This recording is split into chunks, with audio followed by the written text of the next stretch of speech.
Get started.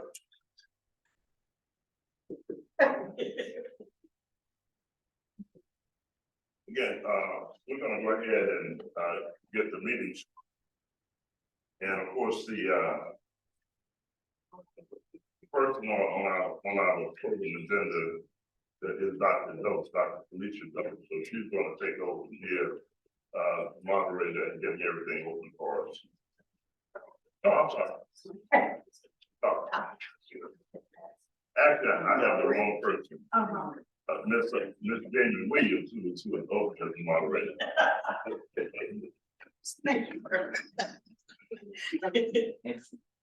All right, welcome everyone. Thank you all for coming. I used to be an academician, so I would like to scan the room and say your name, who you are, what county you're from, and what interest you have in being here. If possible. That's me. Anybody want to start first? Fine.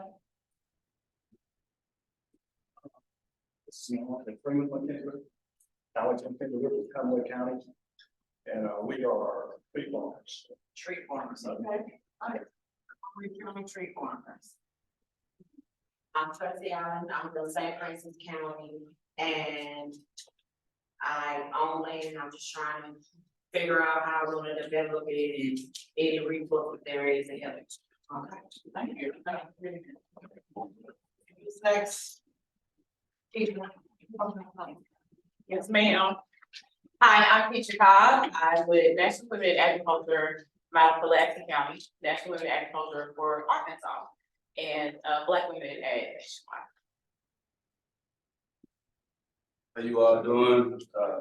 I'm Earle, representing Aquaponic Power LLC.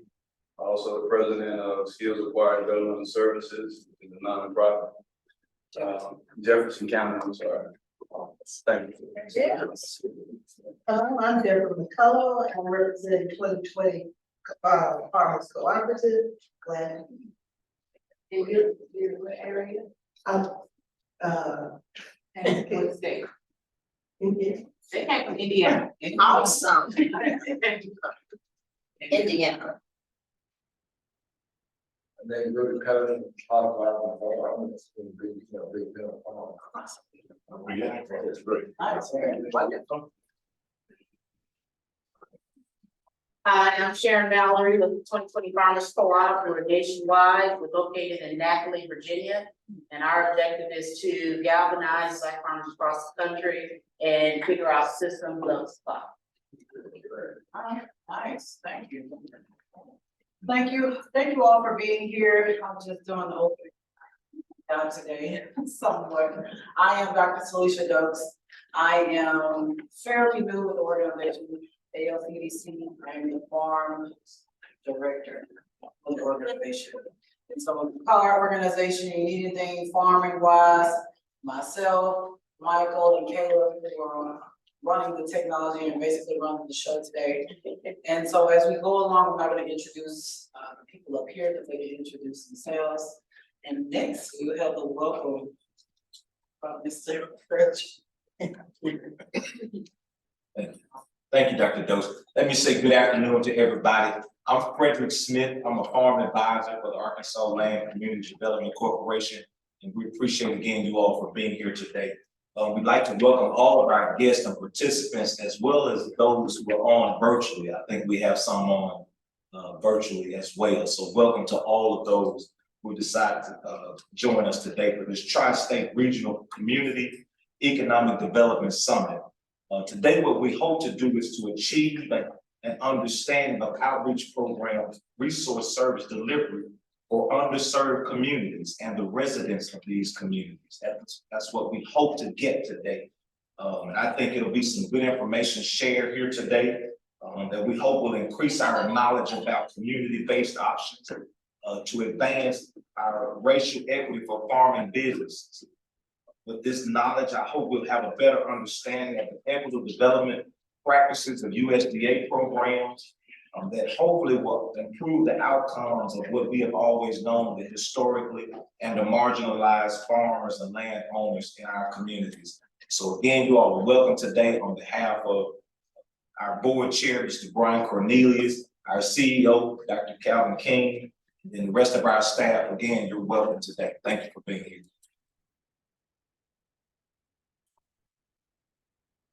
And with that, I'll turn it over to Dr. King. Thank you, Reverend Smith. Okay, if I'm on that. Look at that. Thank you, Reverend Smith. Let me also express my appreciation to all of you, those who come both near and those who come far, and those that you represent, as well as those who are on virtually. Reverend Smith gave you information as to why we're here and what we hope will be the outcome of this particular meeting. You know, I'm going to just ask you to go through your program agenda and some of the areas of what we anticipate on covering today. One is prosperity community resources for business and community development, housing, and small towns. The other is on conservation resource opportunities for micro-urban farming. And that's some terminology that a lot of people have not really totally digest yet. You know, what urban and micro farming is all about and how to become an urban micro farmer and the type of resources that's available both for becoming a micro-urban farmer and how to access those resources. So we have the agents here that will talk about that. We will also talk about it very directly as agency representatives for Arkansas Land and Community Development Corporation to answer any questions that you may have, both those that are on virtually and those that are here in person.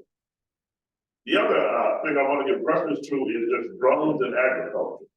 No, we have not been talking a lot about technology, particularly as it relates to the underserved communities and as it relates to African American farmers and the benefit of using drones as a part of your practices, certain practices, particularly if you're in dealing with ranching, saying livestock production, as well as for other purposes. If you're just surveying your fields, get an assessment of what's occurring versus, you know, walking the whole field, getting on a four-wheel or things of that nature. But I will say this, we have a website and you can go to ALCDC's website and you will see some of that information, how drones can be used and how we are using drones from the demonstration perspective in practices and showing the benefits of the use of that type of technology from an agricultural perspective. It's a growing area. And of course, you know, whenever you're looking at any tools or any type of equipment that can provide benefits to you in agriculture and your farming operation, then you need to take a look at that and see how you can apply one, and then two, how you put it into a particular farm business plan to get the necessary financing for that type of equipment and the application of that technology. The other area that we're going to talk about is the whole farm certification as it relates to alternative crops, aquaculture production, horticultural crop production, and the process of doing that, market access, new market opportunities that are not being advantage of to the fullest extent possible. And sometimes the reason for that is because you don't have the production of supply into that market opportunity area. And that's when you start to talk about areas from the food bank perspective and food pantries, which is a major market opportunity for those who want to become and those who are micro-urban farmers. I was really pleased to hear the individuals who spoke to the fact that they are representing a cooperative. And of course, there are major resources available for cooperatives and those who may be highly interested in creating a cooperative. And those who already have an established cooperative that may need certain resources or certain type of resources as it relates to rural development, USDA rural development, corporate development area on that side. So I'm going to stop at this point. I have a good friend of mine that's in the audience, and he's been my mentor over the years, and he knows me very well. So he always pulled my coattail to make sure that I don't go over talk and talk too long. You know, in the process to take up my time and someone else's time. So I definitely don't want to do that. That's probably why he's here today. He came to keep me in check. So I want to say this is one of the areas that I'm going to speak to, particularly after everyone has presented. Now, you probably have heard the terminology equity and equality, and that is being used both by USDA and in particular from the equality perspective, or from the equity standpoint. But it's not just with USDA, that's also occurring in the private sector. With Federal Home Loan Bank. Now, Federal Home Loan Bank is not on the agenda. I will give some information in reference to that. But you know, all of you who are doing business with the bank, financing that can be accessed for business expansion or new business development in rural areas, as called equity financing, just as you use the guarantee loan program with USDA Farm Service Agency, which serves as security if you're getting a direct loan from the bank. So they have the guarantee program. Federal Home Loan Bank and the bank, the private sector, have what they call equity lending up to $125,000 that does not have to be secured. And normally it should come to roughly a 50% match. And when I say 50% match, if you have need for a $250,000 total loan, and you can get $125,000 from the bank with the security that you have, then you can get with the bank. The bank can make application to access that other 50% loan without the security to go with the additional $125,000, giving you $250,000 needed to deal with a particular venture or business operation. You know, I just want to give reference to that, but it is related to what we're all talking about now, and hopefully what we can build more on as we go forward in the rural communities. And I'm from the rural area, I've lived there all my life, returned out to school. I've farmed for 20 years. And I still live on our home site, you know, and I say our home site where I grew up. So that's it. The land retention and other area we're going to talk about is going to be air property. So any questions you may have, and hopefully you do have, as it relates to air property, both as an opportunity, one, but then where air property is a barrier as well. But we'll be discussing resolutions, you know, how you can deal with addressing that situation where you have the undivided interest in land. And sometimes we do have that, and understanding also what the risk factors are. But new laws that exist now in Arkansas, of course, we have under the Unified Air Property Act. So I'm going to stop at this point, and it will now go to Ms. Daniel Wade. And I want to just say this, you know, Ms. Daniel and myself, we've known each other for years, Mr. McKendra for a long, long time, and she's one of the people that sort of know me like you. And she's a former member, employee, background and experience with PA itself. Just wait. Thank you. Good afternoon, everyone. I am your moderator this afternoon. As you all can see my bio here, I am a native of Brinkley. Graduated from Brinkley High School and further my education at Philander Smith College with a Bachelor of Science in Business Administration. And I worked with USDA Farm Service Agency for 31 years. And also, I further went to help East Arkansas Enterprise community. They're in Forest City with small farmers. And as Dr. King said, I am familiar with farming, operation, administrative, area.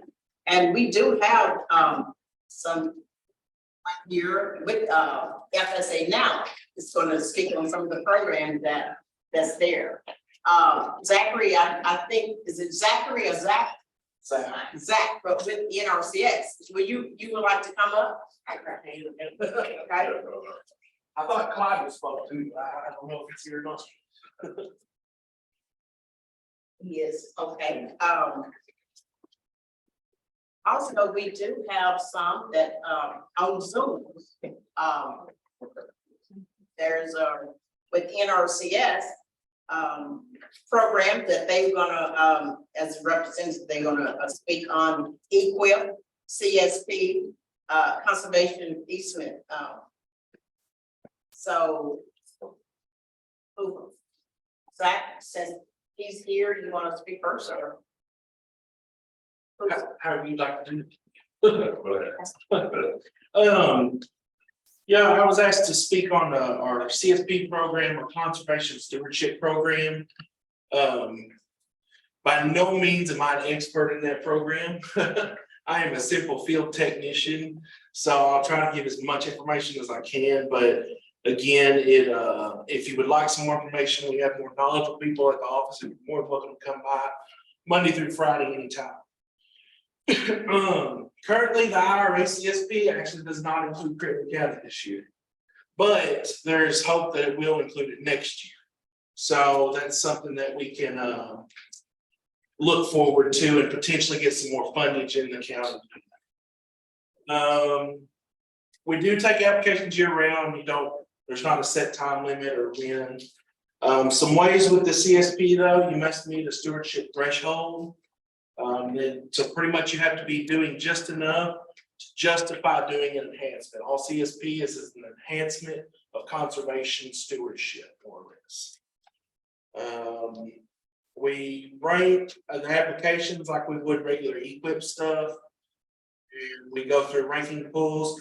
The historically underserved, or HUs we call it, has actually got special funding pools that we pull out of to help the minority farmers, if you will.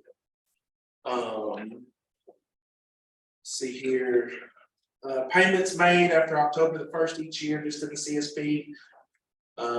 There are payment limitations.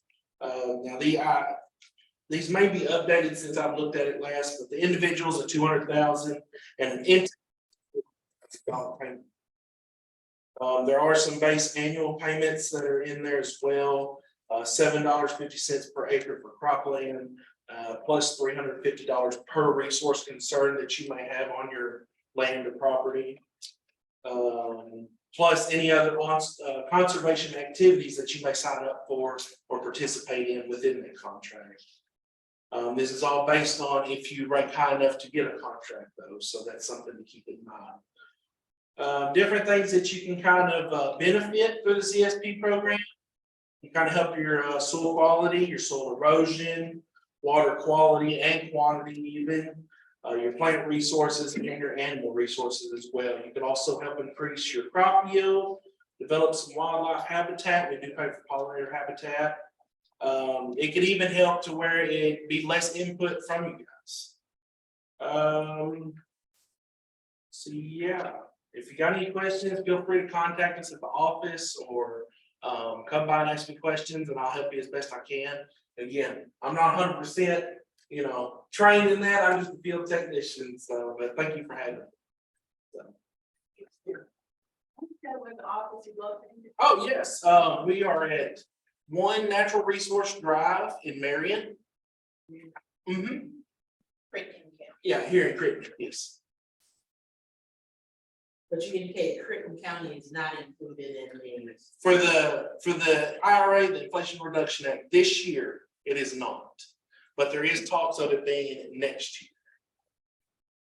But there are other conservation practices available for funding in Crittenden County. Right? Yes, ma'am. Yes. And what are Mm-hmm.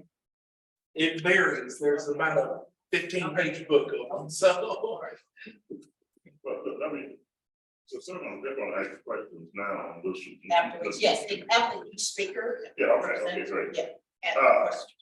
I want to see if you could give us any information on the equip program. Maybe you have the conservation stewardship.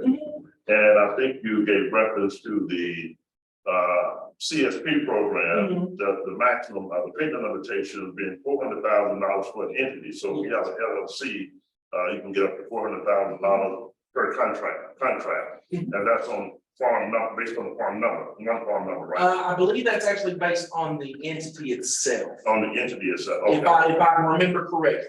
okay. Somebody may correct me, or we may have better information elsewhere, but Okay, so it's for the, what about individuals, would that apply the same way? So if any individual that has a contract and he has multiple farm numbers, say farm 220 and then farm, goes to 5. So that contract, although you may be implementing practices on CSP, say on 420. And that may be crop rotation, whichever, water quality, things of that nature. You could not get, and you get up to $250,000 on that one. You said that the other farm number would have to come up under that one, even if you haven't done consolidation farms. I'd have to check on that honestly, because it's typically with the CS program, it is your whole farm. So it wouldn't be just, you could just pick a field here and there. It would be your whole farm is enrolled in it versus equip, you can pick and choose which fields. But it's typically under one per entity is that payment limitation. Okay, And so what if those farms are in more than one county? Because we have some of our operations like that, particularly, the minority farmers, if, I believe if it depends on the majority of their farm. So like, let's say they have 5 or 6 fields in Crittenden County, and then they've got 2 or 3 in Cross County, they may do all their business in Crittenden County. Because that's the majority of their land is in Crittenden County. So the ones, say, in Monroe County, Cross County, would be eligible for enrollment with the NRCS office, a contract. Those farms cannot be enrolled in a CSP with a CSP contract. Say those are the 2 or 3 farms in the adjoining county, the county that's contiguous with the other one. You said that those farms you could not get a contract on those farms that happen to be right across the line. It would have to come up under that one contract. No, you could do it, it would all be under one contract. So One farm, you have a reconstituted, you're saying join it. yeah, Like 420, you said 425, 325, and 125 are combined. they would all be all under one entity. One entity. And yeah, that like that. It would just be one entity, and they would all go through the Crittenden County office if you had them in both. So you follow those one contract, even if you have not consolidated those into one farm number. No. Okay. Well, we have others that's gonna cover this site, so that's. Okay, yeah, that's fine. Oh, Sorry. Cornelius, Corey, Cornelius, he's on to the Zoom, Dr. King. He's waiting. Okay, great. NRCS, NRCS. NRCS and state officer there on in the chat if anyone has any questions. NRCS from the state office, they're in the chat. Yes. Anyone has any questions? Okay, so NRCS office is online. Well, I would just want to make sure the audience had clarity regarding those multiple farms, and if they're in a contiguous county, could you have more than one contract? The maximum, I think, $250,000 for. 200 for an individual and 400. Okay, so $200,000 for an individual and $400,000 for an entity. What I'm really looking for clarity on is that would that apply if you had multiple farm numbers and some of those farm numbers were in another county? And say I had in Cross County, I had 3 farms or 4 farms, or that was separate farm numbers. And in Crittenden County, I had 8 farms, and I was putting that into a CSP program. So would each one of those numbers be on that one contract, or would it just be one farm number under the contract? And would that also mean that I could not apply to get services on the farm that's across the line in Cross County? No. So Sorry, I understood you now, I got you there. Okay, I'm sorry, I was a little confused, that was all. I have a tendency of doing That is perfect. that. You can go ahead and you need to. Hey, would you explain that ranking you're talking about? Yeah, so the ranking process, we get your application, depending on what you selected in the application, whether it be a soil health practice, water quality, plant health practice of some kind. Then we kind of add up all those. They're given a score and we rank each application based off of those scores.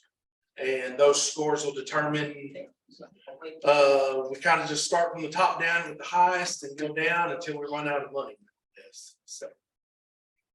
How do you address, I apologize, I'm out of line for going my question now. No. How do Go you ahead. address, innovation and technology, with some of these, CSP practices that people want to implement? Does it take them harder to be doing these things for them to get funded, or is it something that we put a proposal out and then you all, evaluate as far as your rankings? Let So, me do this, and I keep forgetting, we have people and resource people both online as well as those here present. Now, I think the question is that, how do you address technology, with the CSP program? I'm more so with not just technology, with being innovative. Innovation and technology. Okay, so the question is to the state office, is that how do you address technology and innovation with the CSP program as far as practices are concerned with a particular contract? And what I run into in regards to that, to elaborate more on that, is you can bring a innovation to someone and they may not be familiar with the subject at all, and it may not get the light shine on it like it should, or get demonized to some degree because they're not knowledgeable or competent to that degree. And I don't want that to be the thing when you're talking about innovation, because that's something that most people are not even aware of. But what is your standard operating procedure for someone that want to introduce something like that without having their interest or that particular idea taken away? Let me just say this, and then I'm going to defer to the state office on this. Now, what our experiences have been and what we normally do regarding practices that you want to implement on your farm, we refer them to the conservation guide. No, they have various conservation practices that have been approved by USDA, NRCS, for if it's for conservation stewardship, EQIP, and the other program areas. But I'm going to refer now to the state office. Again, it has to do with innovation and technology, inclusion, and practices with conservation stewardship. Mr. Corey. Can you hear me, Dr. King? We hear you. Yes, we hear you. Okay. So the question is, how do we address technology and innovation with our conservation stewardship enhancements and practices that we do in ministry with NRCS? Trying to make sure I get the question right. Yes, that is correct. You want to repeat it or? That's on the verge of it. That's fine. I can. Yeah. You sure? Okay. All right, he's ready. Okay, with certain enhancements that we do, it just depends on exactly what you're focused on with the innovation. If it's something that we currently offering, then we should be able to pay assistance or HIP, something that we currently offer as an enhancement or a conservation practice, then it's something that we can look into presenting to our national science and technology team to see if that is something that is a focus and interest in the state that we can possibly present as enhancement for in the future. Because I know there are certain things that maybe is starting to be implemented in the state or in the nation that we probably hadn't caught on to yet as an agency to pay assistance on. But But at the same time, we are looking for those new innovative practices that we can introduce the assistance on later. So if it's something that you see that maybe we not paying assistance on, just let us know.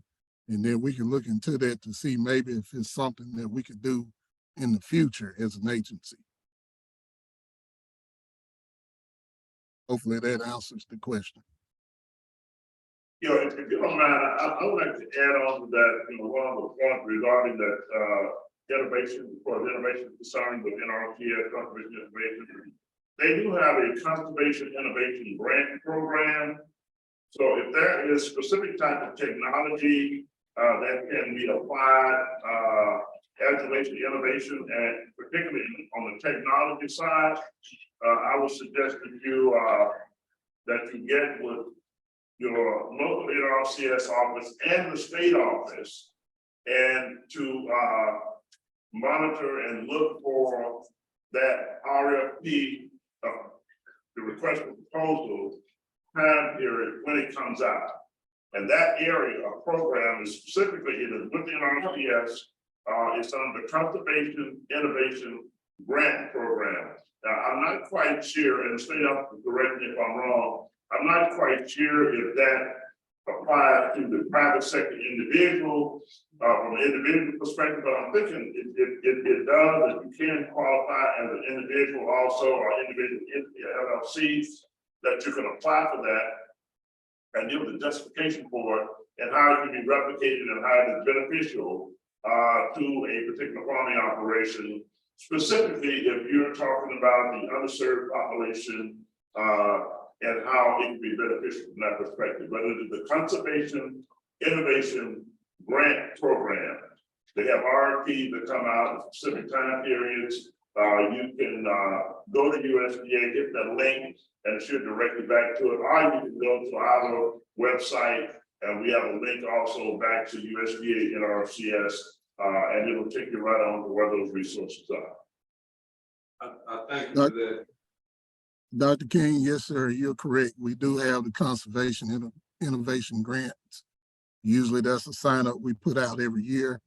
And if you have something that you are introducing that's innovative that we're not currently doing as an agency, you can apply for that and be awarded a grant to provide that innovation that you're proposing.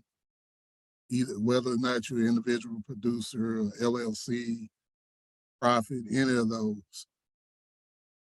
It is a program that we have out there to where we are specifically targeting integrative agriculture to basically try to introduce that as a practice standard that we can pay for in the future.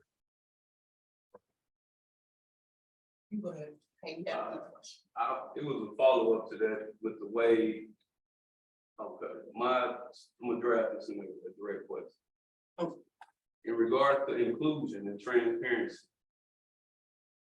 I hear the way that we use, as far as people or the entity or the individual that's supposed to be funded, how there's a certain amount of funding for an individual and how there's a certain amount of funding for an entity.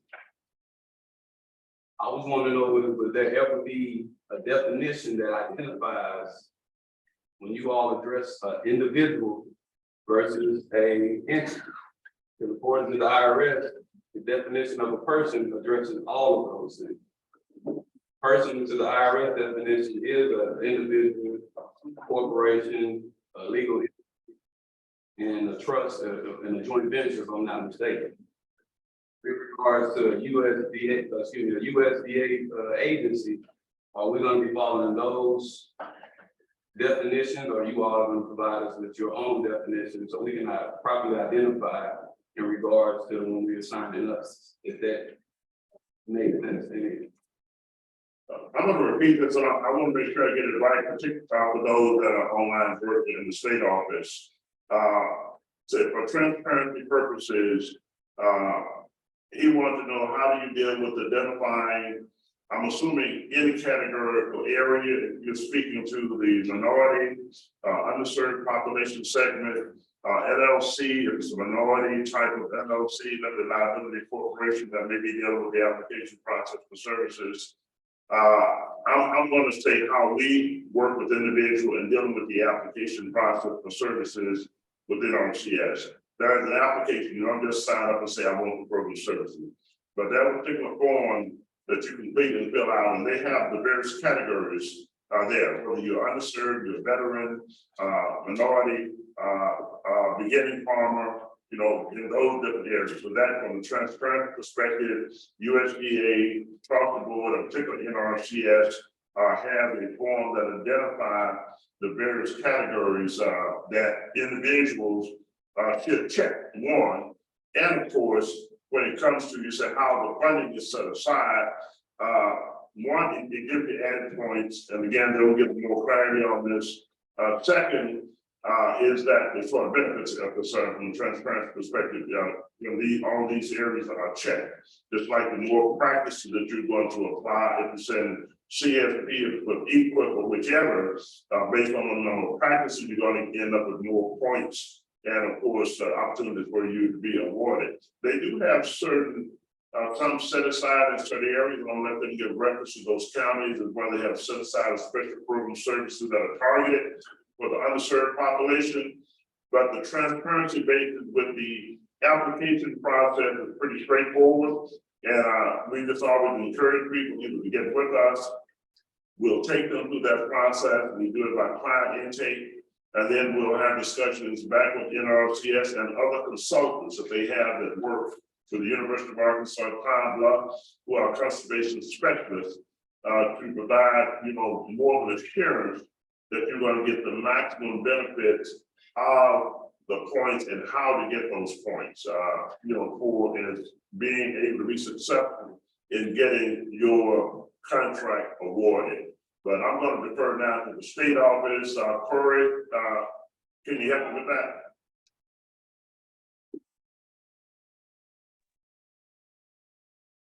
Yes, sir. Trying to make sure, because I'm having a hard time hearing the audience as opposed to you with the microphone. So I'm trying to make sure I got the question right. Right. We're going to do two things here because a lot of questions coming from the audience. We're going to send a mic out to the audience. Press Caleb, see if we can. We're going to move a mic out to the audience because it's kind of more challenging for me to make sure I get the question right and we are getting the information and what they're looking for. So we're gonna get a mic over to that particular individual that asked the question, Corey, to make sure that it's specific on the question information he's looking for. Thank you again for having me and addressing these concerns of mine. When it comes to transparency, when we're talking about a person, according to the IRS, can be a legal entity. It can be an individual, a trust, joint venture. So when we're talking about funding opportunities, how do you distinguish between a legal entity, an individual, a trust, and those type of things, so far as when you're talking about, as I think the gentleman mentioned earlier, an entity is allowed up to 400K, and the individual is something less. But I'm wanting to know, how are you identifying these things or defining the definition between those two when the IRS identified both of those things as a person? So if I'm being clear with that definition, I don't know if you all are using that synonymously, or you all have a special definition when you're talking about an individual versus a legal entity. I don't see a definition which separates those when we talk about transparency.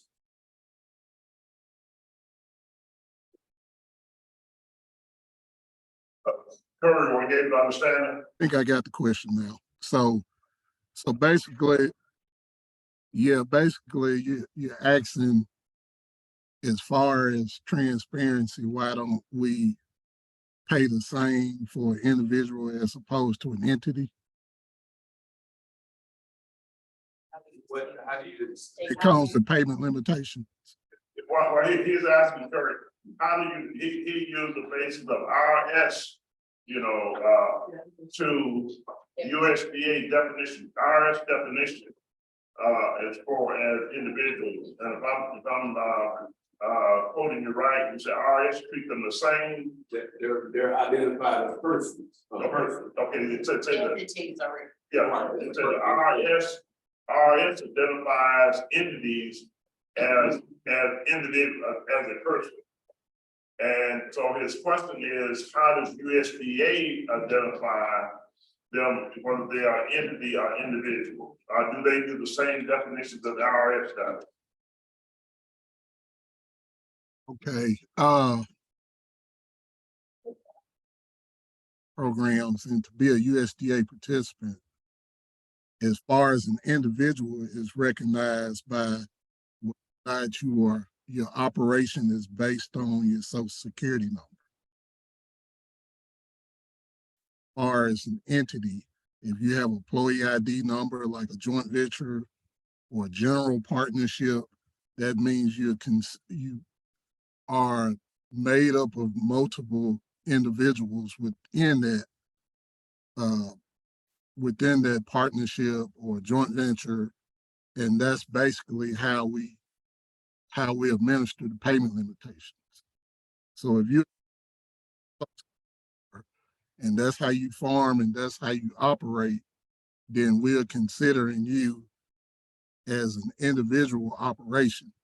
Now, if you are a general partnership that's made up of more than one individuals with social security numbers, then you have a EIN with IRS, then that's considered what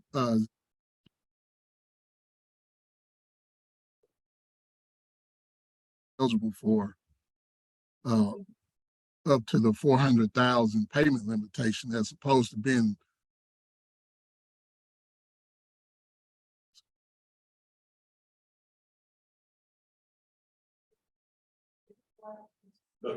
Did that answer? I think we may have lost somebody going. His answer to that was basically an individual, if they're using that individual social security number, then they identify them as individuals. But if you're operating as a cooperative or limited liability corporation, then they would have a separate number, EIN number, on the employee identification number. That number will be given to that particular entity, either a cooperative, a trust, a partnership. So those are incorporated entities. Multiple social security numbers will be involved, but a separate ID number for contract purposes, EIN number. That's the way that USDA deals with it, and they do have it on the application process. If you are an entity, if you are an individual, that's both with NRTS, FSA, and basically all the forms I know that we work with individuals on.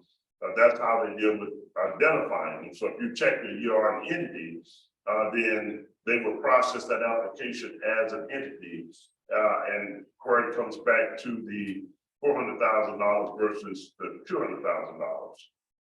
If you are operating as an individual, then you would check the individual as an individual, and of course, social security number would be on the application. And of course, as far as contract purposes, the self is concerned, then it would be say CSP or equal contract with that individual, and of course, what's the maximum amount that is liable for that particular contract. Okay,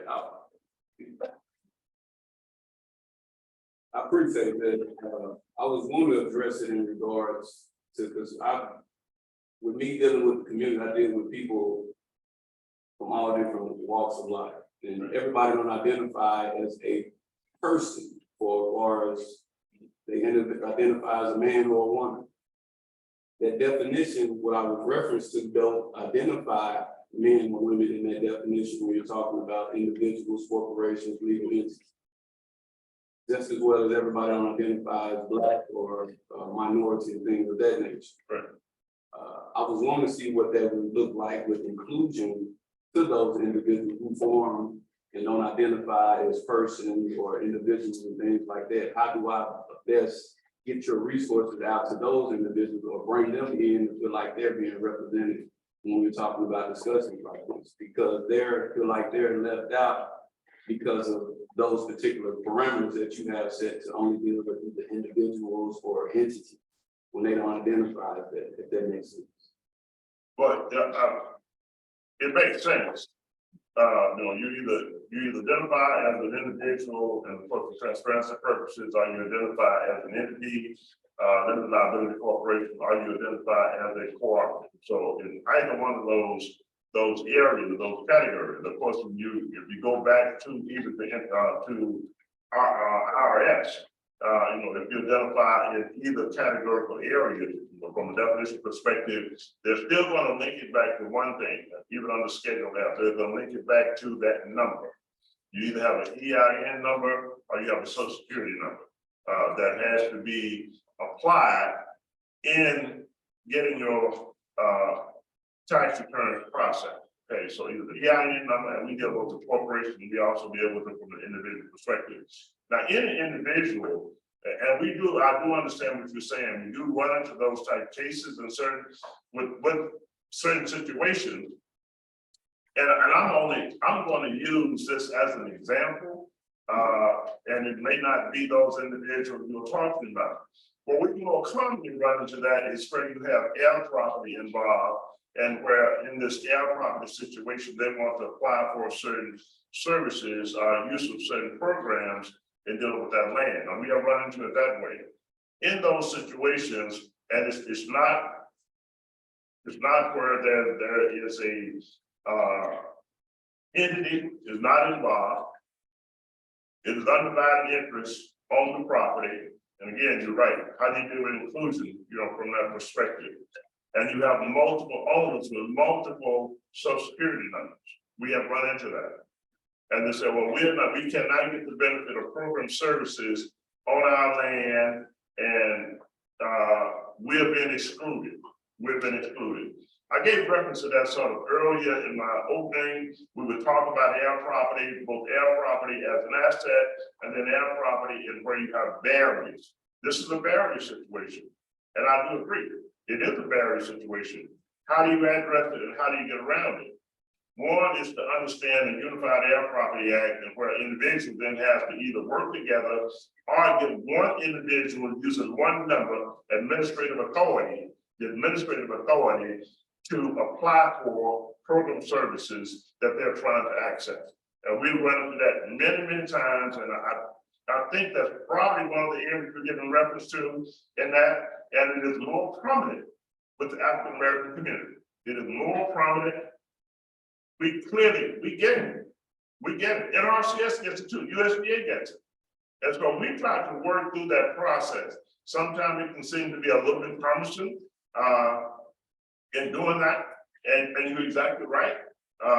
When you deal with it and how RIF say they're individuals from that perspective, entities which are individuals. But now the solution is in where you have the individual definition with Internal Revenue Service. When you have such a case, and what we propose is that those individuals collectively establish a limited liability corporation, set forth, and we have attorneys that will work with them through that process, having the authority to do that through the Unified Earle Property Act, and then with resolution to that, establish the entity itself. I'm just saying, offering possibility as an LLC, get the EIN number, and of course, apply accordingly. USDA will recognize that as an entity with that EIN number, and I normally tell them to have a resolution to that effect from the entity that is created by those individuals that have that undivided interest in the Earle property. There's a large population out there that we try to work through that process with. It is a challenge. It's a challenge for families in a lot of cases. It is a barrier, and the results behind that is that the resources and being able to build the equity and more value in that land and in that real estate is being lost. And we're hopefully we'll be able to come up with more innovative approaches, I would say, to address the other barrier. That's one area from the organization perspective that we'll be speaking to, and this is going to be held in Mississippi. Congressman Benny Thompson, I think, and some others are going to have a meeting on the 7th, July 7th. It's going to be in Jackson, Mississippi. They're talking about the farm bill right now. Now, the other ways to do this, and this is what, and FSA may talk more about this, but one of the other resources that's being offered, that's why we call it One USDA. The other resource that is offered now by USDA Farm Service Agency, not directly by Farm Service Agency, but by Farm Service Agency would be what they call a CDFI, Community Development Financing Institution. They have a air property loan program. And that air property loan program has gone out to these community development financing institutions, where they will make loans to individuals to buy other heirs' interest out to try to create clear title and ownership to that property and where you can access the resources. Now, has that resolved everything at this point? No, it has not. Is there a work process in doing that and trying to achieve positive outcome with this underserved population and where that barrier is? Yes, there's still challenges doing that. It takes a lot of both training, education, and also in a lot of cases, group meetings with those individuals. And you say it's multiple numbers because it is undivided interest, and it's a major issue. It's a major issue. Air property is a major issue. But anyone who wants us, our organization, because we love the project, we love the organization such as the one that you have there, and USDA is doing the same. NRCS is doing the same. Partnering both the organization to deal with that as an issue. I think we have some educational manual. This only applies to Arkansas, understanding air property and air property as a barrier, but also how to deal with air property. But we should have some manuals, educational booklets that we have worked with NRCS on, and we have those published now that we get out to the public. This only applies to Arkansas, not to Tennessee, because the Unified Air Property Act did not pass from Tennessee. It's a serious issue. It's a very, very serious issue. And it's a lot of, I would say, there's a great deal of land that is left out that is owned by the minority population, African American population particularly, that has multiple ownerships, which create a lot of numbers as far as people are concerned that have an interest of ownership in this asset. So we get it. NRCS gets it too, but it does take a lot of work. And I'm hopeful that by the end of the meeting, we can do an intake with you and do some follow-up. And we'll be more than happy to have meetings or sessions with those individuals, with your organization in a partnership manner to try to work through it. And that they have some other techniques and how to talk about the transparency basis of it. NRCS is trying to diversify, have been diversifying even more so to deal with what can be possibly what is acceptable as a justification to proceeding ahead utilizing and I won't even get into all some of the approaches they've been using, but if there's a process, we really wouldn't be able to resolve all that here today. But from a case perspective, Ms. Williams is here, our office is right over there in Forest City. Mr. Smith is here. We get the information. We can work through that with you. I feel pretty positive we can. Yes, I appreciate that. Okay. Thank you. Is there any other questions you would like to ask about the state office? Not at this particular moment, but I think Equip anything that Zach spoke of. All right. We're gonna move on. Feel free to come by the office if you got any more questions, though. Usually somebody's there. He's in Crittenden County. Yeah. In Marion. In Marion. Right there. All right, we're gonna move on to, we have, Zachary Beavers. And he's gonna, tell us about some of the programs we have, with Farm Service Agency. Y'all for having me today, Zach Beaver, Crittenden County, Farm Service Agency, CP. Farm Service Agency is part of the U.S. Department of Agriculture and provides programs and loans to help farmers, ranchers, and agricultural partner organizations provide food, fuel, and fiber to millions of people worldwide. New to farming, the beginning farmer or rancher is a person or legal entity who has not operated a farm or ranch for more than 10 years and materially and substantially participates in the operation. For legal entities to be considered a beginning farmer, all members must be related by blood or marriage and must be beginning farmers. How to work with FSA? Your first step should be to contact your USDA service center and make an appointment. How do you find your local office? www.farmers.gov.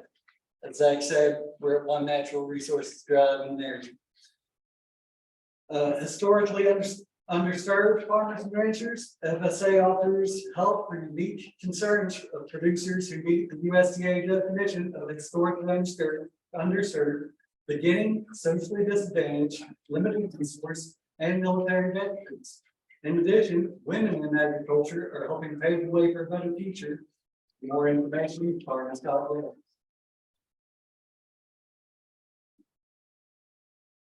Paying a farm number. If you have not worked with USDA before, you must register your farm with FSA to be eligible for farm programs. You also have to have a farm number to apply for programs that NRCS offers. There is no minimum acreage to register a farm.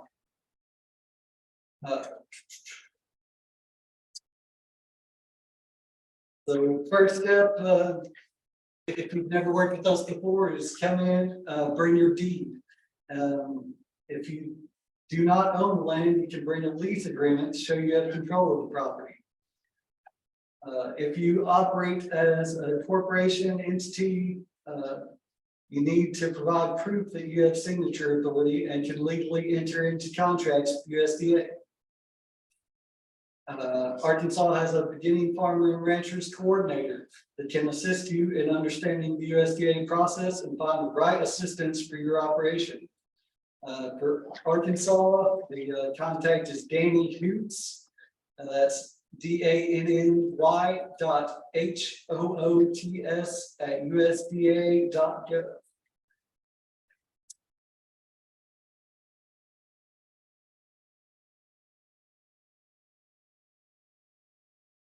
Talked a lot about Earle property so far. Earle property is family-owned land that is jointly owned by descendants of deceased persons whose estate did not clear probate. The descendants of heirs have the right to use the property, but they do not have a clear or marketable title to the property since the estate issue remains unresolved. The 2018 Farm Bill authorized alternative documentation for Earle property operators to establish a farm number. Operators on Earle property who cannot provide owner verification or a lease agreement may provide alternative documents to substantiate that they are in general control of the farming operation. What's the difference between a USDA farm operator and a farm owner? A farm operator is an individual entity or joint operation who is in general control of the farming operation for the current year. It is the person who runs the farm, making day-to-day management decisions that could be the owner, hired manager, cash tenant, share tenant, or other partner. Farm owner is the individual or entity who has legal ownership of the farmland. How to establish a farm as an operator? We've talked a lot about the Uniform Partition of Heirs Property Act, which Arkansas is part of.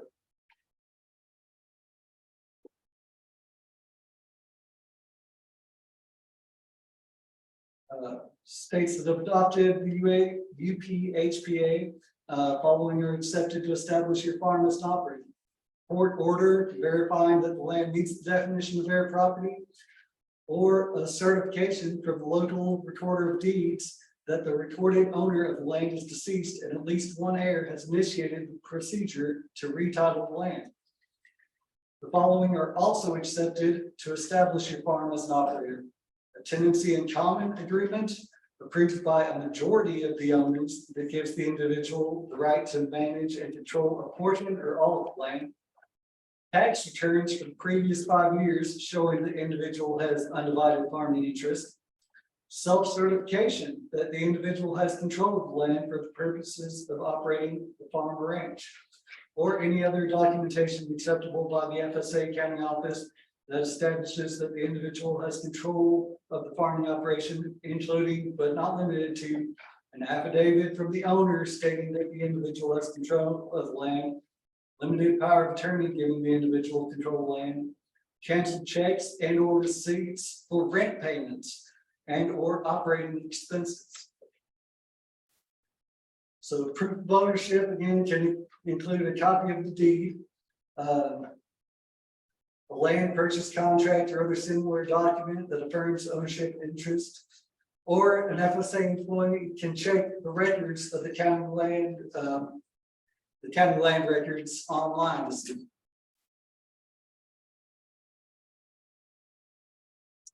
Again, for air property, the certificate, you can certify that you have control of land using documents such as real estate, tax assessments, or bills, proof of gift tax, will, affidavit of ownership, or other documentation that may exist under state law. USDA has an air property relending program.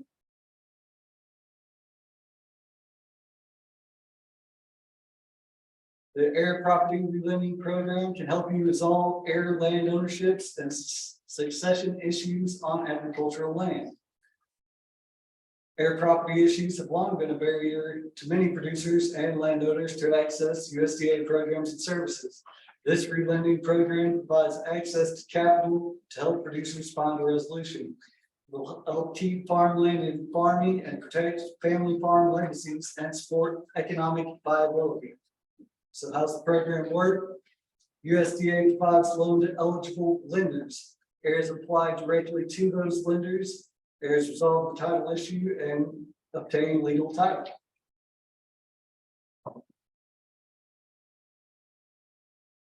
Heirs can apply directly to lenders for up to $600,000 for loans and assistance.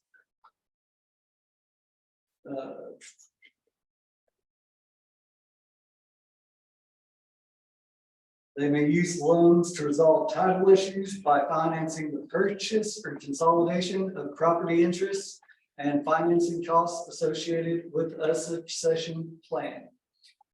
Once heirs obtain legal title, they can apply for USDA programs, loans, grants, and services. They can also apply for other U.S. government resources such as FEMA.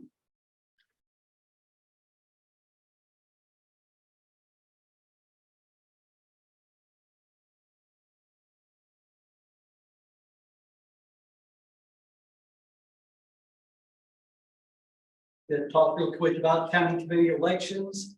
Every eligible producer should participate. The county committees are a critical component of the day-to-day operations of FSA and allow grassroots input and local administration of federal farm produce.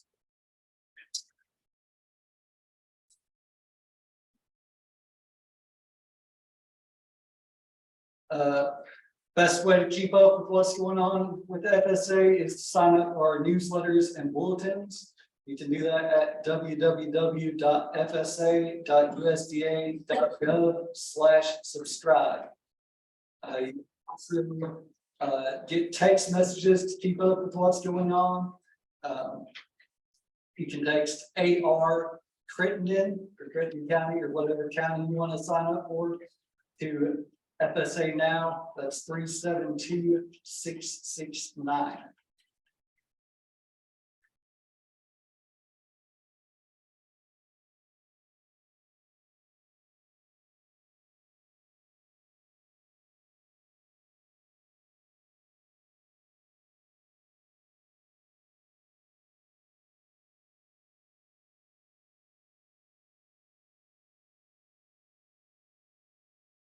you want to run for the county committee, to hold office, a COC member must fulfill each of these requirements, be a producer with an interest in farming or ranching operations, participate or cooperate in any FSA program, you be a U.S. citizen, be of legal voting age, meet basic eligibility requirements, and reside in the county or multi-county jurisdiction in which you will serve.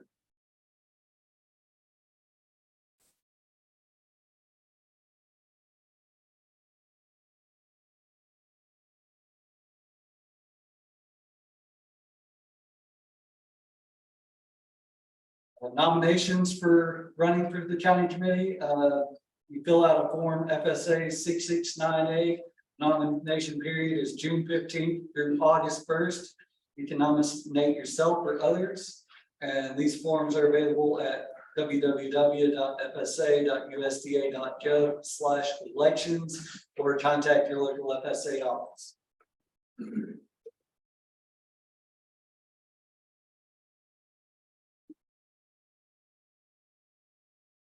I think that's all I've got. Okay. Zach, could you tell them a little bit about the certification deadlines, sign up, or ERP? Sure. ERP, you know. You don't need a mic? No, we're gonna bring the one over there, so we one's online with your kids, that might go in.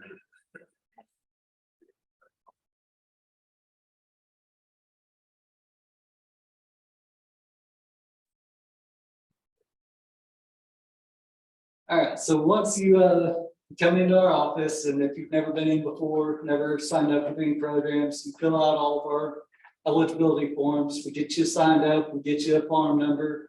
The next step is to certify your acreage. So by July 15th every year, you come in and you tell us what you planted, where you planted it, how many acres, if it's irrigated, non-irrigated, all that good stuff. She mentioned CRP program.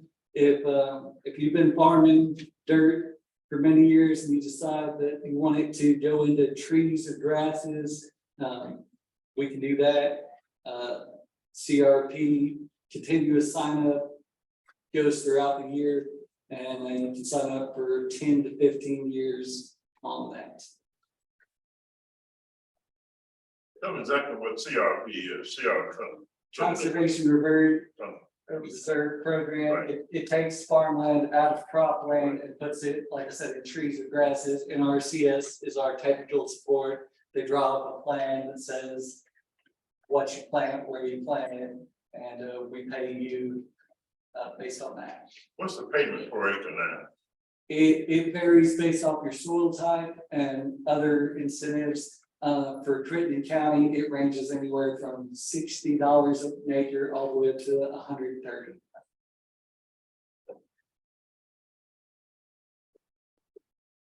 And to be eligible for you, to be eligible For CRP, you have to have farmed land for 4 out of 6 years from 2012 through 2017 to be eligible. Own it for how long? Uh, And own it for how long? She said Ownership. ownership.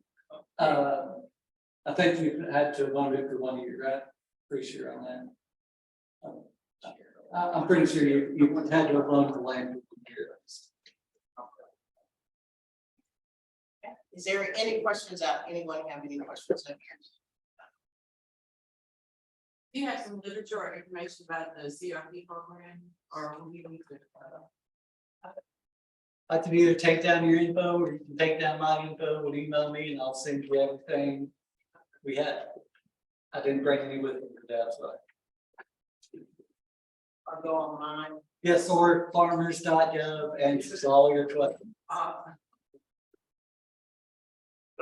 This is the audience, we follow this, say, one USDA and more of a roundtable discussion. And you just heard FSA. FSA has an abundance of resources and a lot of information, and references to the process and how to get all these resources out there. You know, $600,000. That's an operating budget. Okay. Beginning farmers. Okay. Then what's the definition for beginning farmers? Little additional clarity on that. A beginning farmer, you must have been farming for 1 to 10 years. Still at a 10-year base. If you're outside the 10-year gap, you're not considered a beginning farmer.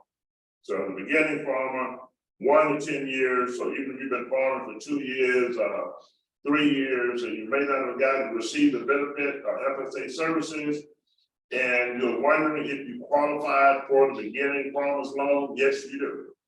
You will qualify for the beginning farmers loan up to $600,000 in the operating loan.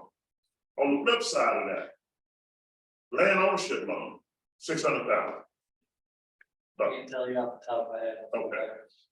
They also have the land ownership, direct land ownership loan. So if you've been already farming 3 years, you have Schedule F, where you file your tax returns, and there may be an opportunity for you to purchase some land, because you must have been farming for at least 3 years to qualify for the ownership loan.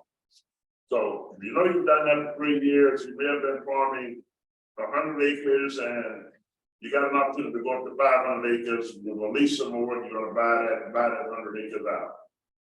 I'm thinking, and I may be wrong, if so, if the state office loan, they can correct me on that. The ownership, the capital loan, the buy land is $600,000 on the direct loan. In addition to the direct loan, FSA offers what is called the loan guarantee. And I don't think you mentioned the loan guarantee, but the maximum on a loan guarantee, which means a private lender is going to make that loan to you. And FSA can guarantee it up to 90%. Right, so they can guarantee it, which is added security for the lender, up to 90%.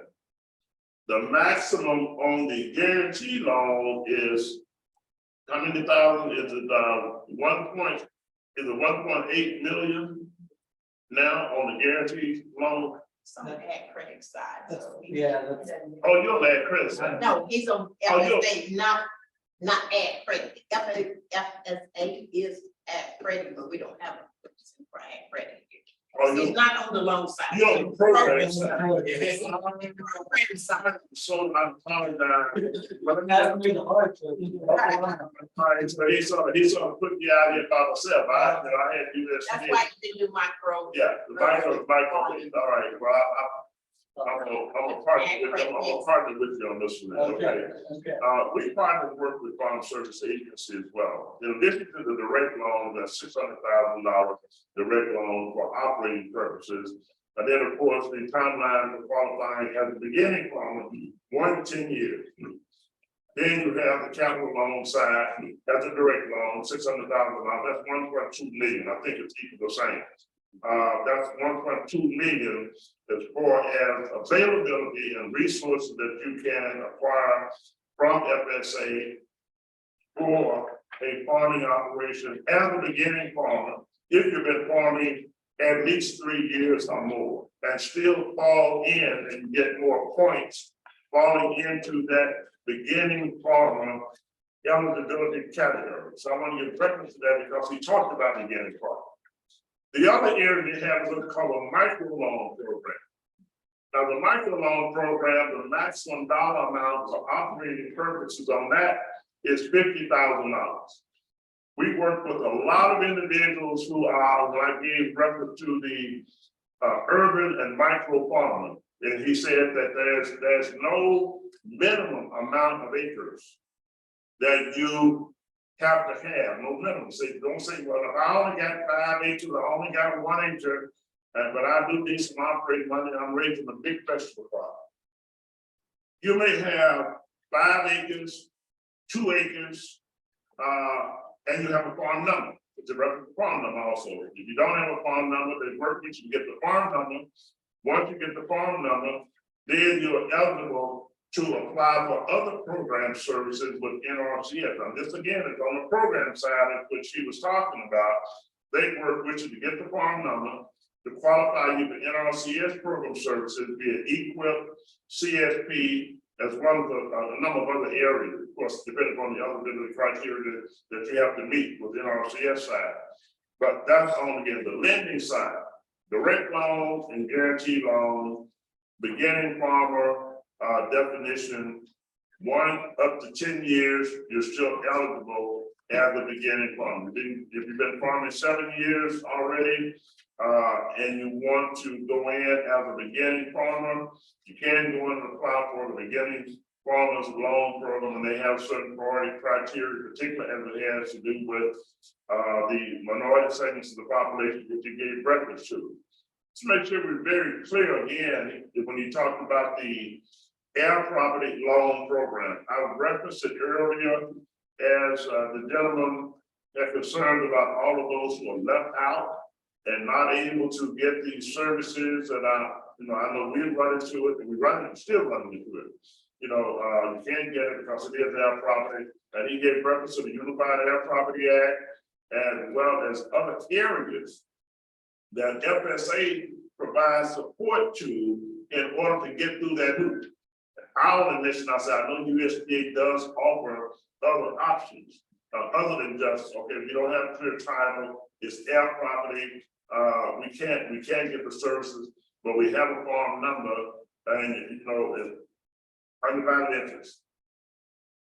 Resolution by 1, to give authorization to an individual. The other is an air property loan applying to buy the other individuals out. They have a listing of the what's called CDFIs, Community Development Financial Institutions. They have a listing of those institutions that's within that area, in Arkansas, that you can go to apply for that particular loan, and that's an air property loan. They don't make that loan direct. That is not a direct loan, but it is money that USDA has made available to a third party, a second party lender, what they call the Community Development Financial Institution. I want to make sure we're very clear on that. The gentleman giving reference to those not being able to get service, a big issue.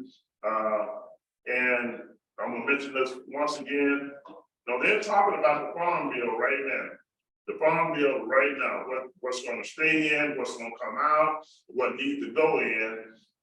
Again, this is in Jackson, Mississippi. The discussion that's going to be on that, covering Arkansas, Alabama, Mississippi, and I know the Congressional Black Caucus people that sent me an email, and I apologize to my staff who was here to say, "Why you didn't talk about this yesterday?" in staff meeting. Anyway, yeah, I only talked about advocacy, but anyway, that's going on right now.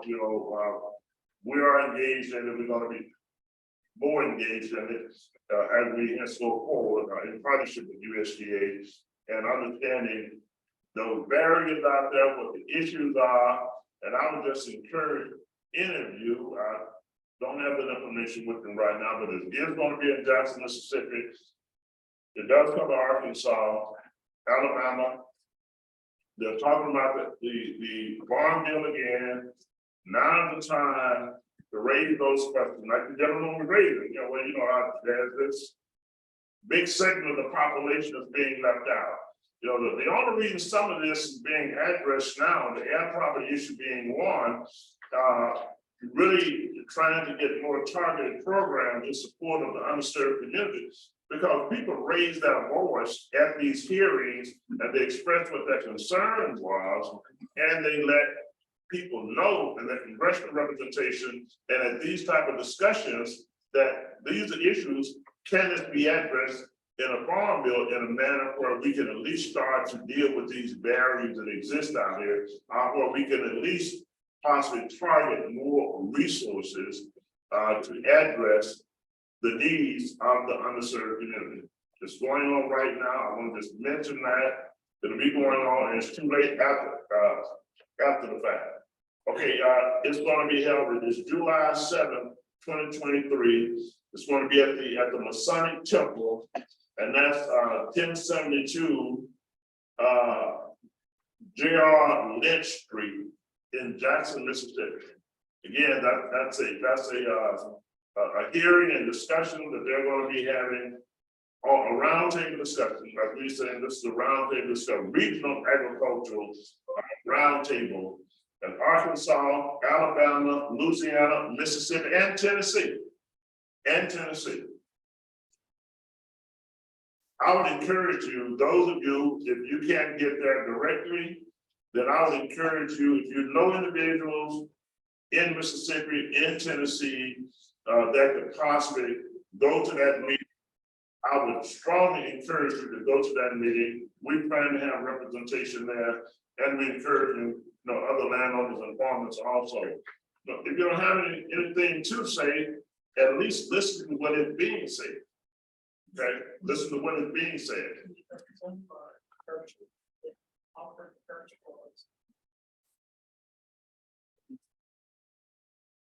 That's July 7th. Do you have a time for that? 10 to 2. It's from 10 o'clock until 2 o'clock. 10 o'clock until 2 o'clock in Jackson, Mississippi. So just, get the word out, get it out to other people that you know as well. We need to make sure that the concerns are being heard, questions are being asked, and we need to network with the other organizations and the other congressional representation that will be there. Congressional Black Caucus representatives I know will be there. So I'm encouraging everyone that will look at him, schedule on this, but I'm encouraging everyone that can, both online, if you're in Mississippi, Tennessee, Arkansas, Louisiana, whichever, if you're online virtually, I would encourage you to go. They are reaching out. These are people who are part of the Ag Committee that will be represented there. Those who will be working very diligently with the Farm Bill. So now is the time, now is the time to get the information that's on the table and to put issues on the table that can be addressed through the Farm Bill, through legislative actions. The local office and local individuals, when you say, well, y'all are not doing that, and we can't get this done, and this is being left out over here. They're only going to be able to do what's in that Farm Bill by way of the legislation and the authorization and then the administrative procedure and process that's given to them. USDA. That's all they can do. And so if it's after the Farm Bill is passed, and we haven't talked about these issues, I tried to get them addressed through legislative procedures and with our congressional representation. And then you're complaining to the local USDA offices. Well, it's not on the employees with USDA. And I'm not trying to say this on anybody, I'm just saying, other than as I say, sometimes, with Michael Jackson, you have to look in the mirror. It's on us. So it's on us at this point, and now the time, and we have to do more work ourselves, even on it. Hopefully, we'll be able to have some talk shows about it as well. Some of the radio stations, talking to officials. I'm trying to get a meeting right now with our senator, who is on one of the senior people on the Ag Committee for Arkansas. You didn't know, Senator Bozeman is on that committee, one of the senior folks. And talk with his staff and other people. Same thing will apply from Benny Thompson and others, out of Mississippi. I don't know all the rest of all the different states, but that's the reason why I am working and our staff is working to get meetings and listen to what you have to say right now, so we can't have any discussions. With Senator Bozeman, again, senior ranking person on the Ag Committee. FSA know that, right? Y'all know that. So you have a very strong spokesman there. If he knows what needs to be addressed and what the concerns are, and to deal with it with this legislation now from the Farm Bill perspective. You don't say nothing about what it is and how we can even possibly best address certain legislation that has been passed and that has been authorized through the 2018 Farm Bill, but maybe certain program type of support services for administering need to be considered, or it may be a budgetary issue at the state level. You know, you're not getting enough in the budget, for staff, it could be a staffing issue, whichever, but anyway, I'm gonna get off on that. So we talked about equip, we talked about the micro loan program, air property. The other area, I'm just gonna mention this with FSA, it is on with FSA on the program side, is with NAP. And NAP is insurance, what we call mitigating risk in the process, if you're dealing with, vegetable production. I'm gonna stop at this point, we got a question on the floor. Okay, this is a question of clarity. Me and my brother right here, we want to be new and beginning farmers. Daddy's on the farm for 50 years. Daddy died, never did a Schedule F, never got a farm number.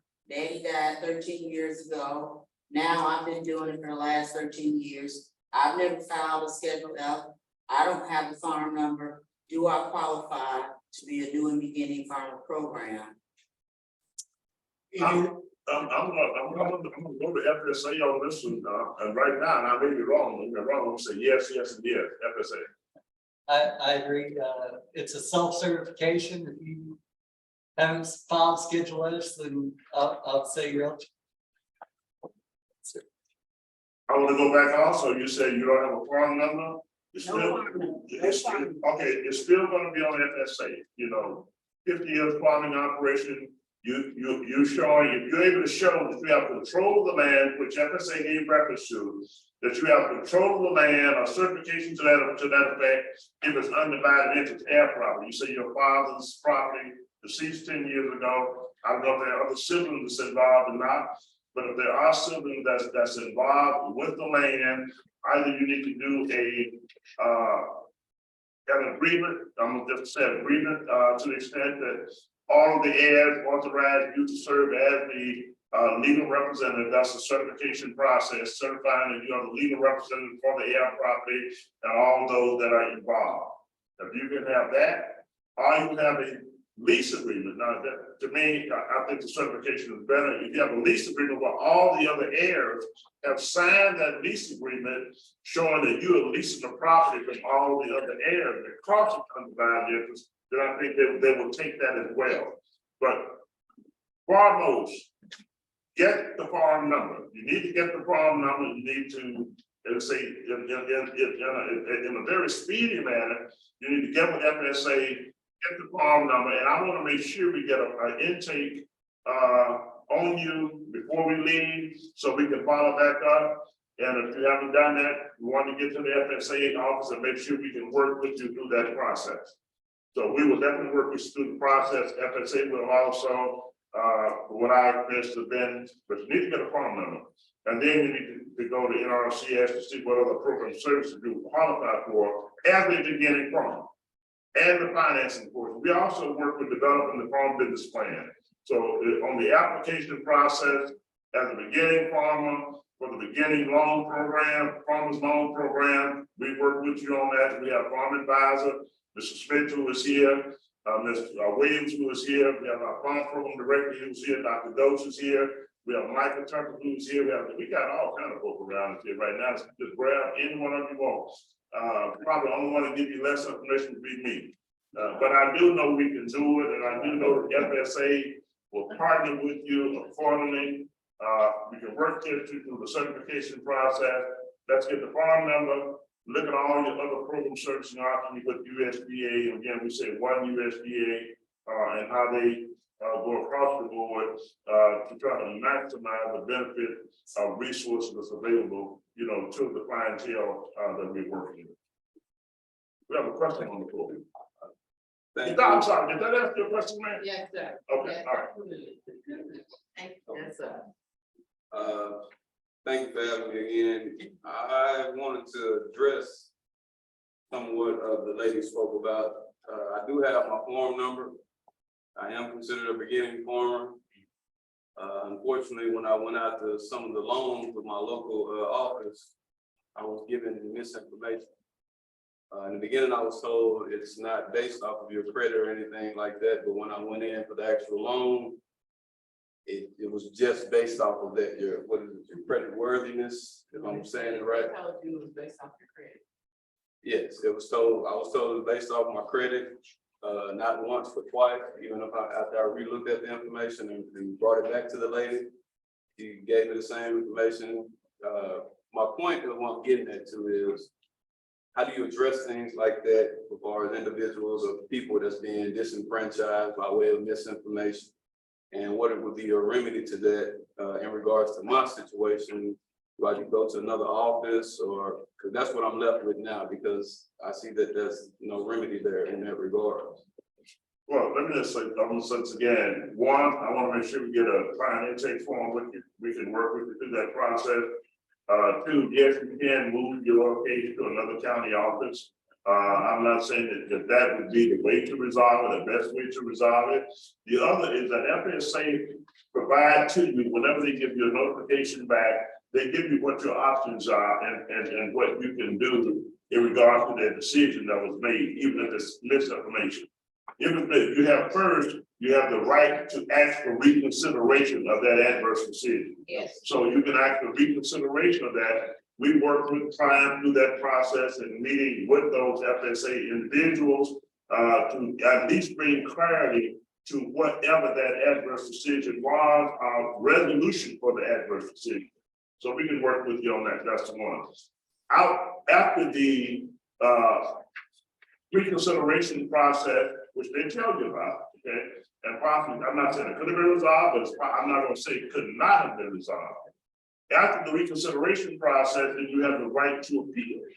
So you can file an appeal, and there's another party altogether, then you would go through an appeal process, but you just have a time frame. I mean, if beyond the time frame to do that, then of course you missed all these options, and we often miss those options to go back to work through the process with them. Here's what it is, but here's what you have to do to clear this up, and you're gonna meet the criteria and get your loan. Sometimes it ends up in a minor situation.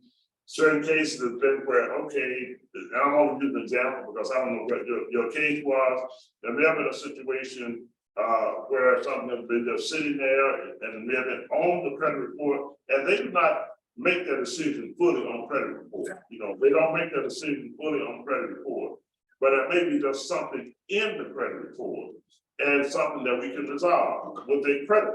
Okay, so well, you know, this you have to pay this off, and if you pay this off, you know, it's still sitting there, then you qualify.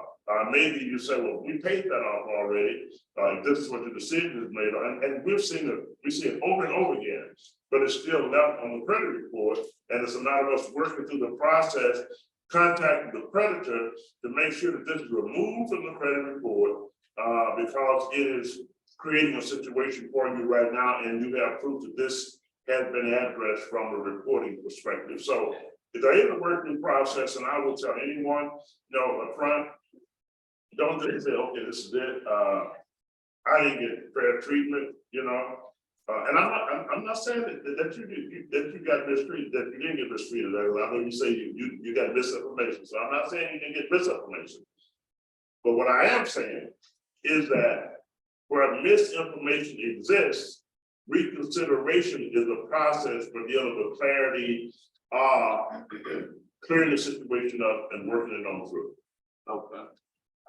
My specific situation was dealing with me leading a loan to, and this may be something we can address in the farm bill, those who, I do product development as well, like micro irrigation and things like that. I develop products for that.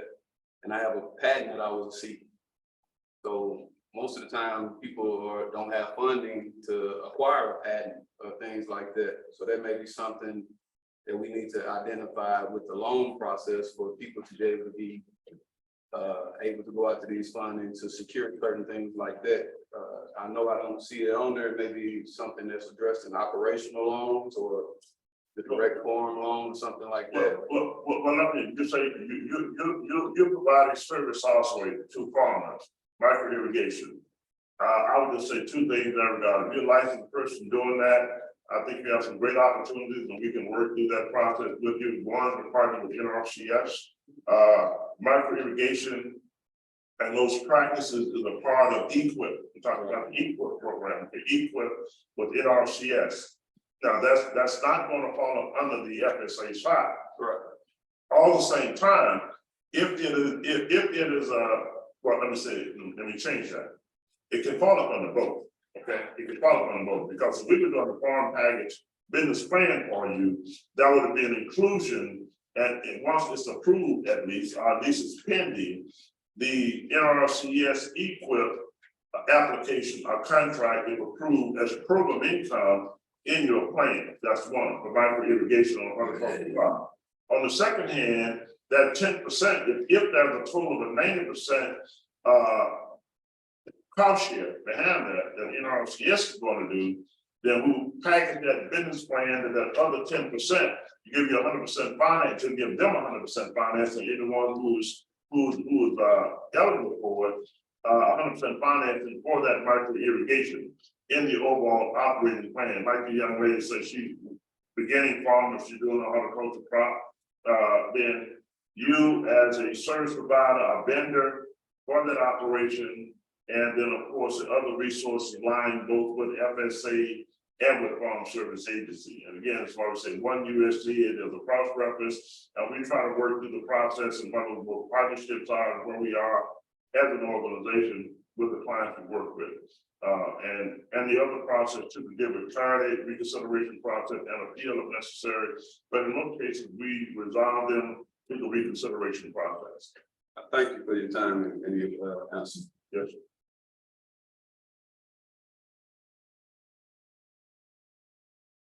What else? Anyone else? Now, the any other questions, either online or in person, and so we're gonna move on from FSA. Oh, yeah, we definitely have to move on, but they have pulled our coattail with Mr. McKenna that I was thinking of all the time. I'm turning it back over to the moderator. Again, roundtable discussion, we want everybody involved and engaged in this process. We have some good questions, we really appreciate it. Ms. Williams. All right, thank you. This is. To the end of closing remarks, rural development, we don't have any representatives here. I don't think we have any online. Let's just talk about that right quick. Okay. Okay, I don't have that. Rural development is not online. They're gonna meeting. They don't understand. Okay, they're in a meeting. Rural development has a lot of resources available. And I want to say this because someone gave reference to cooperative. Rural development has both the cooperative loan and grant program. So if you're not familiar with that resources, I would strongly suggest you go to rural development if you have specific needs, either as a cooperative. That's one. The other I want to mention is the housing program. Rural development has a housing program, low to moderate income. They have the direct loan program, and they have the loan guarantee program. If you are interested in housing, I suggested you that we get an intake on you before we leave here. Today, we'll be working a lot with housing from the Forest City office. Again, housing, they also have a grant program for housing. It's up to $10,000. You can get up to $10,000 on grant for renovation of homes with USDA Rural Development, and they have the other 1% loan program with rural development that's up to $40,000 for renovation purposes. That's a total sum $50,000 that you can deal with for home renovation. We really want to work with the local community individuals that you know. And again, just giving reference to this, I know in a lot of cases, we run into a situation where it is air property and it's housing, and you have a family member living in the home. They have an air property loan program. A loan to address the air property will be back still with FSA on the loan to buy the other heirs out. And because you would have to have title ownership to the property in getting either the grant or the loan from RD, from rural development. Okay, so that's on the housing side. There are a lot of other innovative ways and approaches that we're going to be taking in dealing with housing and trying to address the housing needs, particularly in Eastern Arkansas, as well as other parts of the state too, utilizing rural development home loan programs. They have a business. They also have a business loan program. business and industry loan program, that's rural development. So that business and industry loan program, both the direct loan and the loan guarantee. I gave reference a few minutes ago, and I'm going to mention this, and anyone with interest, you can call our office at 870-734-3005. 870-734-3005. We can't do all this in one day, definitely can't do it in 2 hours, but on the BNI program, the loan program with USDA rural development, the direct loan, I mentioned the equity initiative by Federal Home Loan Bank. I think this can be an opportunity for rural areas. And I gave a reference to this in a meeting that I had with Federal Home Loan Bank and private sector bankers this week, is to layer the process and where you have total security with a private sector lender with access to equity financing through Federal Home Loan Bank. Otherwise, you don't have to have security for it, and a direct loan from the financing institution to do business with, that's the bank, and RD with their guarantee program. Now, to me, and if I'm doing my math right, if I have a 90% guarantee of security with a business loan, even a 10% exposure, and then I have an equity loan for up to 50% of that. No, you're talking about roughly 120%, if I'm calculating right, security position that you put yourself in to leverage that direct loan from the financing institution.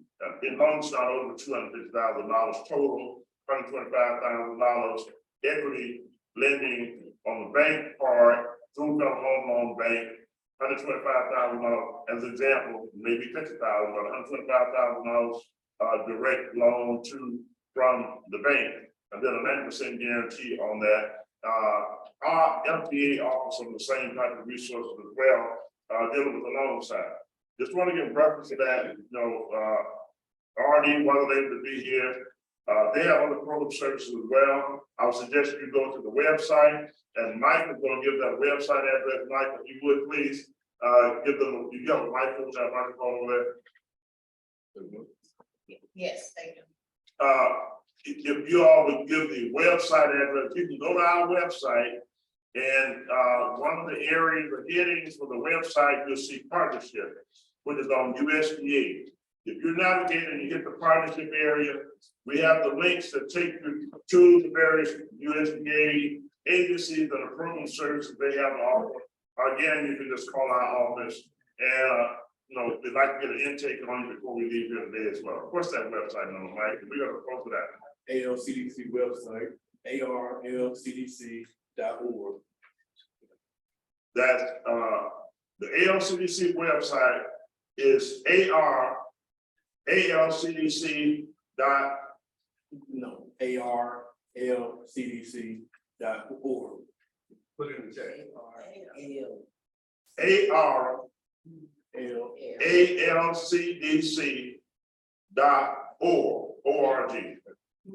No. Okay. That's fine. I don't need to do. I'm really messing it up. It's too complicated for the rest. ARLCDC.org. ORG. Okay, thank you. So, you got it, okay. Please make sure that everybody has signed in as well. There's a sign-in sheet by Mr. Jones back there, so if you're here in attendance, please make sure that everybody's signed in. Your evaluation form that was passed out, you can just put them back on the table on your way out. Please do the evaluation. Please do the evaluation. If it's a bad evaluation, I talk too long, just skip that part. And do the good part on all your presenters. Thank you all very much. Appreciate it. Thank you all. Okay.